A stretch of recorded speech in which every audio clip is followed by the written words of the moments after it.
embrace AI in education, my gut reaction was this is going to make my job harder, not easier. And mine was the opposite. I thought, working in IT, I thought it would be, will do everything for us. But interacting with students and recently being a student myself, I realized it is not as simple as that in either of the directions. Which honestly is the most interesting place to start a conversation, because neither of us walked in as true believers, or as a skeptic, we walked in with questions. And this is what this episode is all about. It is us thinking through the questions and asking questions and drawing from 2,500 years of evidence. Welcome to Sidebar Conversation. I'm Brielle. And I'm Adrian, and we're presenting at the Rutgers Online Learning Conference. And the thesis today is that technology in education has always been pedagogically additive. Every tool from the Abacus to AI has expanded the students' learning. But only when educators use it with intention, the qualifier is load-bearing. It really is. Let's dig into our presentation, Technology Through History, from Abacus to AI. So, the problem that we built this around is deceptively simple. Design a rectangular garden with exactly 100 square meters of planting area. That's it. And I admit it. When Brielle first pitched this garden framing, I thought, it is a little tidy. But it works because a garden is a real space with real decisions. You can just pick any answer, which the whole argument is miniature. The constraint isn't the obstacle, it's the learning. So by the time we get to the AI era, the garden has a $3,000 budget, an oak tree that can't be moved, wheelchair accessibility, and 25 elementary students who need to be able to work simultaneously in the garden as well. Which sounds like a nightmare problem, but it's kind of a problem schools actually face and is worth the teaching. Okay, so 500 BC, let's go.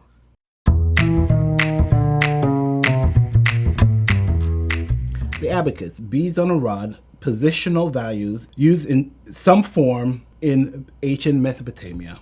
While adopted over 2,000 years, and before you dismiss this primitive, remember what came before it.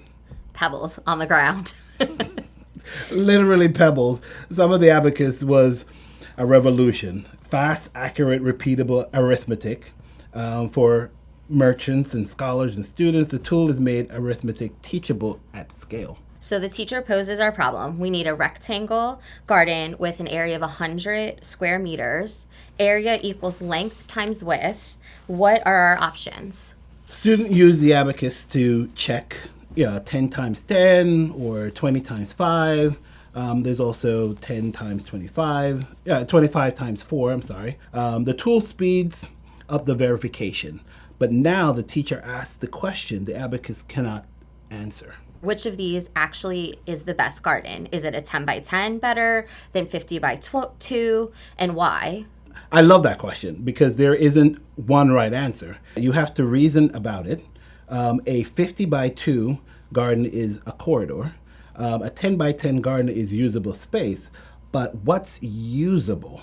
Depending on the purpose. Right, and that reasoning isn't the tool. The teacher puts the questions in the room, and that's pedagogy on top of technology. Here's the thing I find fascinating about the abacus era. Though the question which is better and why is the same question we're still asking in every era.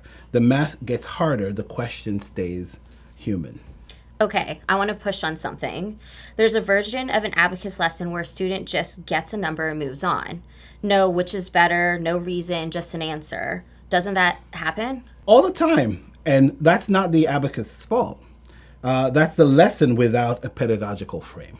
The tool has nothing to do with it. The teacher's decision to ask the question is everything. So the abacus in a bad lesson is just a calculator. The abacus in a good lesson is a state of reasoning conversation. Exactly. And that distinction is going to follow us throughout the era right up to AI. So 2,000 years of the same pattern. At least. The slide rule, 1600s to 1970. And I want to make sure people understand what the thing actually does, because it's easy to dismiss it as just a fancier ruler. It uses logarithmic scale to turn multiplication and division into addition and subtraction. You physically slide one scale against another and read the results. NASA engineers used these slide rules to calculate trajectories for Apollo 11. Which is pretty amazing.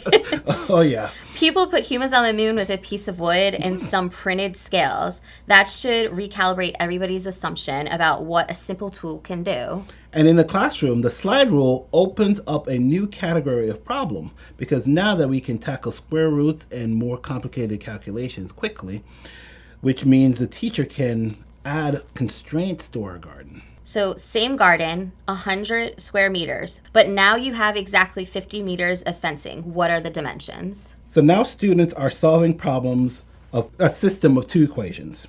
The math is generally harder. You need the square root to get there. Square root of 225 equals 15. And the slide rule makes it fast enough to be practical in a classroom period. What I find interesting pedagogical is that the complexity doesn't just come from the numbers. It comes from having two conditions that both have to be true at the same time. Students have to hold two constraints in their heads simultaneously. Which is the mathematical concept, systems of equations, but it's also life skill. Most real problems have more than one constraint. The garden teaches that. And the teacher's follow-up questions change too. It's no longer just which rectangle is best. It becomes, why does adding a constraint eliminate most of our options? What does that mean mathematically? One constraint gives us the whole family of solutions. Two constraints gives you one, if none, or they may be incompatible. Which is a much deeper idea than what 100 divided by 5. Completely different conversation. And the slide rule makes it accessible because it took the computational friction out of the picture. Here's where I want to disagree with you a little, though, or at least complicate the story. I think there's a real risk in this error that the tool becomes a prestige object. Students who can use a slide rule feel like mathematicians. Students who can't feel excluded. That's fair. Mastery of the tool becomes a proxy for mathematical ability, even when it's not. The student who's brilliant at reasoning but slow with the slide rule gets labeled. Which is an equity issue that predates AI by centuries. The wrong students getting filtered out by tool proficiency rather than thinking ability. And that should make us humble about every new tool, including AI. The question isn't just, does the tool enable deeper learning? Does it enable deeper learning for everyone? That question is one I want to come back to in the AI section. Agreed. Let's keep moving. We've got computers to get to. All right, we're in territory a lot of our audiences actually lived through. Calculators in the classrooms in the 70s, personal computers in the 80s and 90s, and the debates were fierce. Students won't learn their timetables. They'll become dependent on machines, and it devalues the skill. Sounds familiar? Absolutely. Word for word what I hear about AI now, almost verbatim. And here's what's actually happened. The school and the educators that figured out how to use these tools for deeper thinking produced students who could do more, not less. The tool didn't dumb things down. It changed what hard meant. The hard part, can you compute this, and become, can you interpret what the computation means? So the teacher takes the garden to the new level. Find the most effective design, minimum fencing for 100 square meters. Graph the perimeter as a function of length. What do you notice about this minimum? The result is genuinely beautiful. Of all the rectangles with 100 square meters of area, the square uses the least fencing. You don't have to take anyone's word for it. You can see it on the graph. And seeing it before proving it changes the experience completely. The student isn't just following algebraic steps, follow the predetermined answer. They discover something and then they want to understand why it's true. And that's the best version of this lesson. You found the minimum, it's a square. Now explain, why does it make sense? Does this pattern show up anywhere else? Honeycombs are hexagonal for the similar reason. Minimum area, maximum perimeter. Bubbles are spheres. There's a whole conversation about efficiency in nature that starts from 100 square meters garden.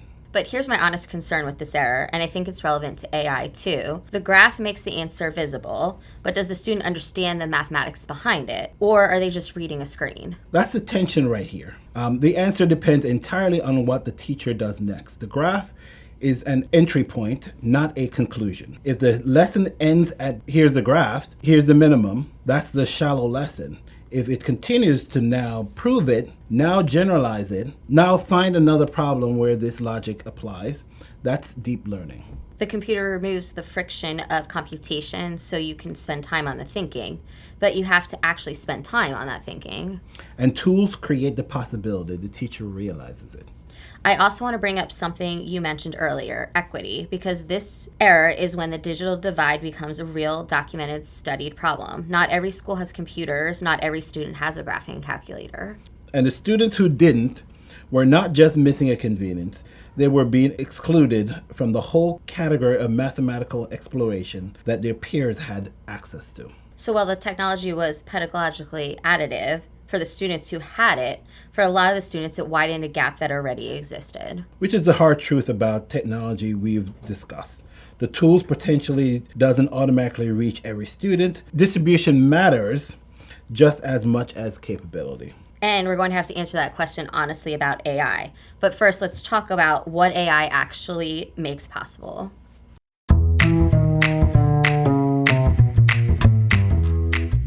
So here's what the AI era does for our garden problem.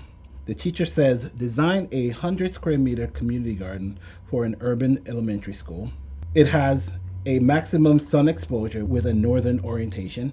It needs wheelchair accessible paths, minimum 1.2 meters wide. Separate sections for vegetables, flowers, and composting. The lot is irregular. There is a large oak tree in the east side that has to stay. Total material budget is $3,000. Everything must be sustainable and child safe, and it needs to fit 25 students working simultaneously. So this isn't a textbook problem. Instead, this is taking the math problem and turning it into a problem-based learning opportunity, which is found in many classrooms today, reaching across multiple subject areas and creating meaning and connection for the students.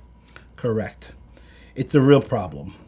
It is kind of a brief an actual school would hand to a landscape architect or a class of students as a problem-based learning opportunity. The reason we can bring it into the classroom now is that AI can hold all these constraints at the same time and produce a coherent response. What I find compelling about this is that the mathematical concepts from every previous era are still in there, as well as the chance to bring in other subject areas. Area calculations, Abacus era, systems of constraints, slide rule era, optimizing computer era.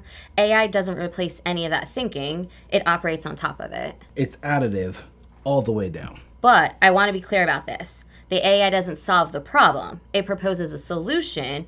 There's a big difference and important for teachers to see. That distinction is everything. The AI gives you something to evaluate, critique, improve. It is not the end of the thinking, it's the beginning of a much richer thinking exercise. Which brings us to how you actually talk to an AI efficiently, because this is where a lot of educators get stuck. Not because they don't understand AI, but because they've never been taught how to prompt it well. So this is the CLEAR framework, a way to build prompts for AI that actually gets you useful results. And I want to walk through it because Brielle and I both use this and we have different takes on it. We do. The framework is context, limits, expectations, audience, and refinement. 5 components. The reason it matters is spelled out right there on the graphic. Most weak prompts fail because they lack context, don't define the outcome, ignore constraints, or forget the audience. Let me take the first one, context. Give background so that the AI understands the situation. For the garden problem, it's I'm a teacher working with 5th graders on a real design challenge for our school. See, I would actually add more than that. I'd say I'm designing a unit that connects math to real world problem solving, incorporating ELA and science. We want to create a problem based learning unit. My students have been studying area and perimeter. I need them to wrestle with the computing constraints, but not find an answer. That's context that shapes the entire response. That's a really good point. Context isn't just who you are, it's the pedagogical purpose behind the request. Limits, that is where you define constraints. Length, format, what to avoid. For us, keep the response to a single proposed layout with dimensions. Don't give multiple options. I want students to evaluate and critique one design, not choose between three. And it's a decision that comes from knowing your students. If you want to debate, ask for 3 designs. If you want deep critique of one, you ask for one. The AI doesn't know, you do.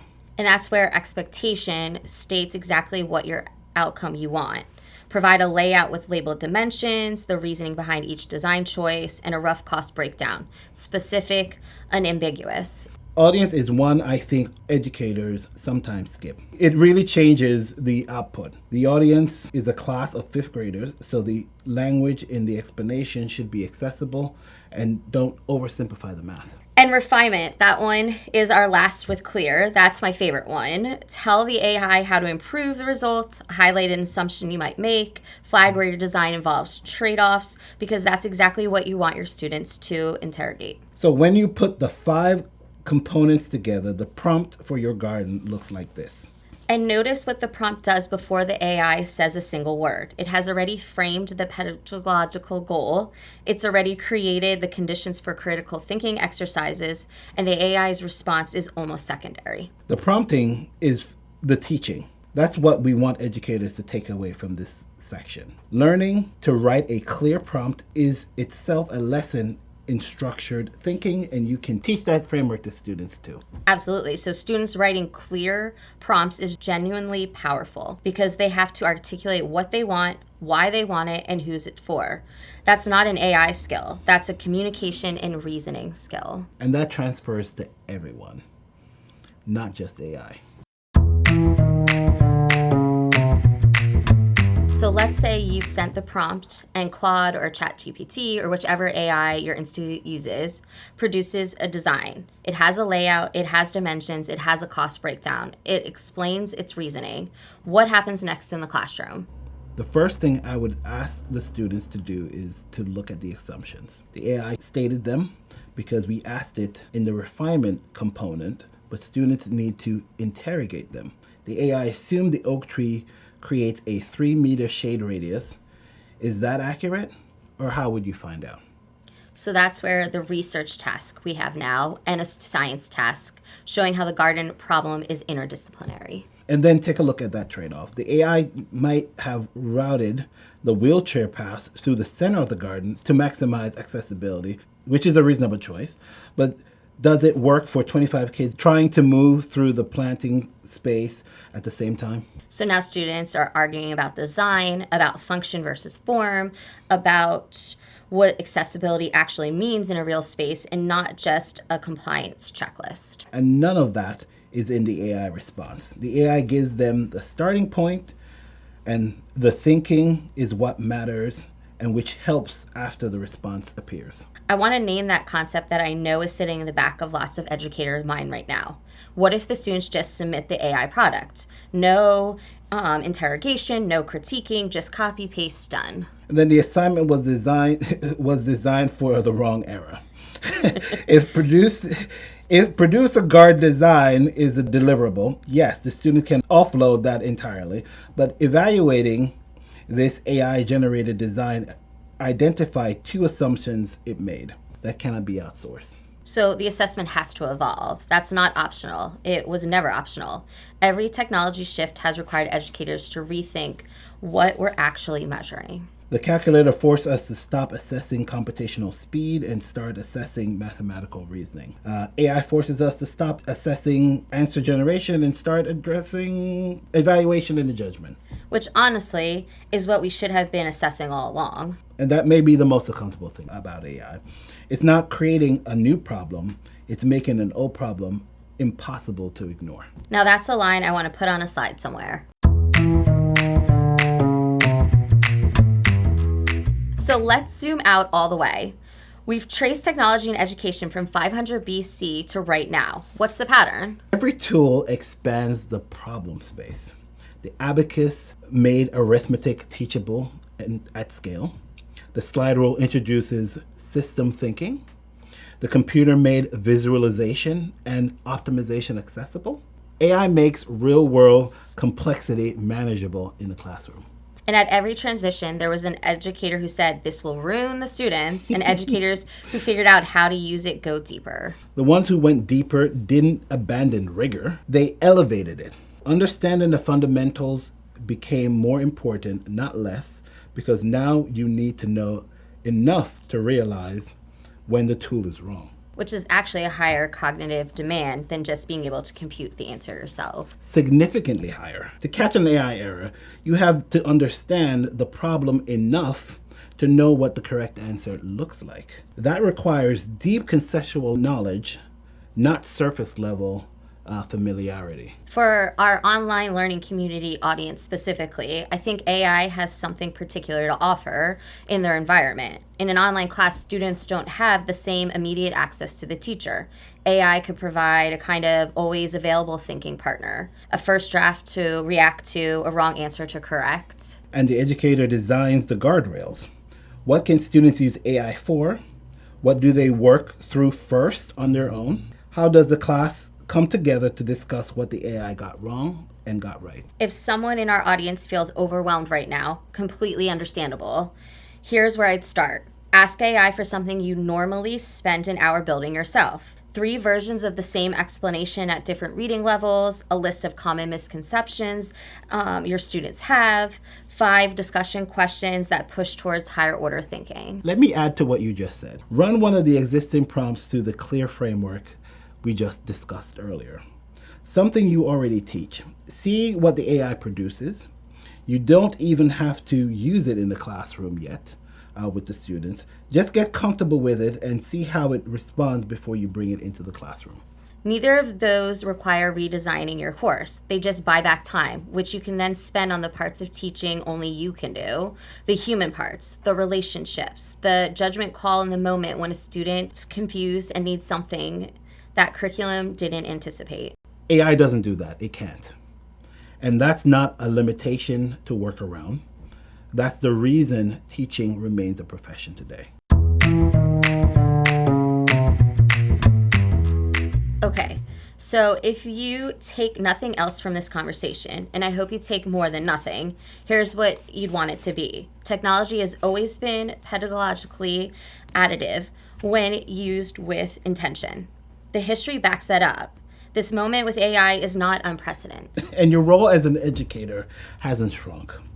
It actually is more important. As tools handle more of the computation, you're freed up for the work that only you can do. Framing the right questions, designing the conditions where discovery can happen, guiding students to evaluate and push back on what the tool produces. And the students who are going to thrive aren't the ones who are best at using AI. They're the ones who can think, who can evaluate a solution, catch a bad assumption, ask a better question. That's what we've always been teaching. AI just makes it more urgent that we do it well. Technology gives us better tools to let students think about bigger, more real problems. Teacher is still the teacher. From Abacus to AI.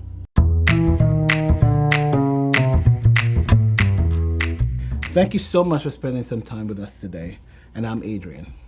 And I'm Brielle. This episode was part of the Rutgers Online Learning Conference on Demand series. All of the resources from today, the CLEAR framework, the prompt we built, the mathematical walkthrough, will be available in the conference materials. And if this conversation sparks something for you, a new approach, a question you want to bring to your team, something you want to try, we'd love to hear about it. Because the most important conversations about AI in education aren't happening on a stage or in a podcast. They're happening in your departments, your classrooms, and one-on-one with students. Go have those conversations. Take care, everyone. And if you want to keep the conversation going, find us at the conference. We'd love to hear what you're trying in your classroom.